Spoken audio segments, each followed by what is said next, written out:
Diferente do que muitas pessoas pensam, quando nós vivemos o luto, aquela dor da perda de um ente querido, de alguma pessoa com a qual nós temos um vínculo afetivo, isso não está somente relacionado à questão sentimental, ao sofrimento, à tristeza que sofremos em decorrência desta perda, mas também a questões cerebrais.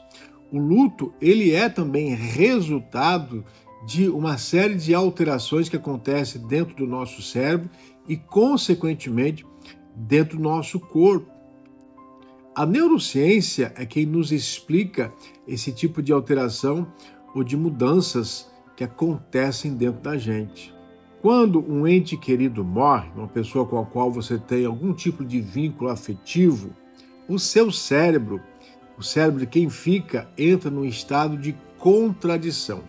Uma parte dele registra tudo que está relacionado ao luto dessa pessoa, à morte, ao velório, ao enterro, fica tudo aquilo registrado dentro dessa pessoa, mas outras partes do cérebro vivem um fluxo de informações relacionadas às experiências entre essas duas pessoas, entre você e a pessoa que morreu.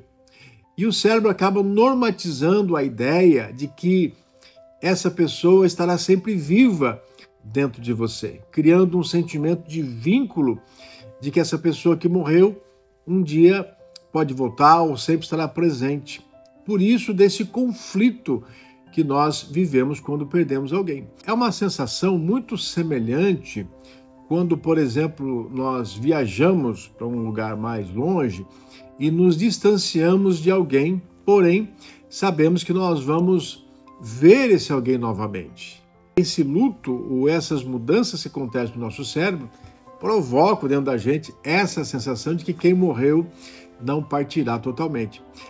Tal conflito gera frustração, gera perda de apetite, perda de prazer, gera raiva, gera estresse, gera tristeza, gera sofrimento, que é o que nós chamamos tudo isso, então, de luto. O estresse produzido pelo luto impede a produção de um hormônio chamado ocitocina, que é o conhecido como hormônio do amor ou hormônio do bem-estar, hormônio do prazer. Porém, aumenta o hormônio do cortisol, que é o hormônio do estresse, reverberando efeitos ruins por todo o corpo. Isso tudo é quem vai definir os chamados estágios do luto. O luto se divide em 4 estágios: negação, raiva, depressão e aceitação. Outros dados científicos interessantes é que as datas de celebração próximas ao 2º ano do luto, data de aniversário, Dia dos Pais, Dia das Mães, Natal, costumam ser as datas mais complicadas para aquele que está enlutado. Além de questões cerebrais, isso também pode ser a influência da ausência do suporte emocional, social, que um enlutado passa a viver. Quando a pessoa perde alguém, naturalmente, nas primeiras semanas, nos primeiros meses, ela tem uma assistência social maior, gente que liga, gente que visita, gente que está mais perto. À medida que o tempo vai passando, essas intervenções sociais, elas vão diminuindo. E aí a dor do luto, ela passa a ser mais intensificada, principalmente no 2º ano. Com o tempo, esses conflitos cerebrais, eles são amenizados e o cérebro naturalmente vai sendo reconfigurado e aquela dor, todas as sequelas do luto vai deixando de existir. O luto, portanto, é considerado uma reação emocional que surge a partir das dificuldades em aceitar a perda de alguém. Há pessoas que têm mais dificuldades em vencer o luto, vivendo o que a psicanálise chama de transtorno do luto prolongado. Nesses casos, essas pessoas precisam de um acompanhamento melhor, talvez de uma terapia, talvez de um especialista que as ajudem a vencer tudo isso. Elas representam cerca de 3 a 20% das pessoas que são enlutadas.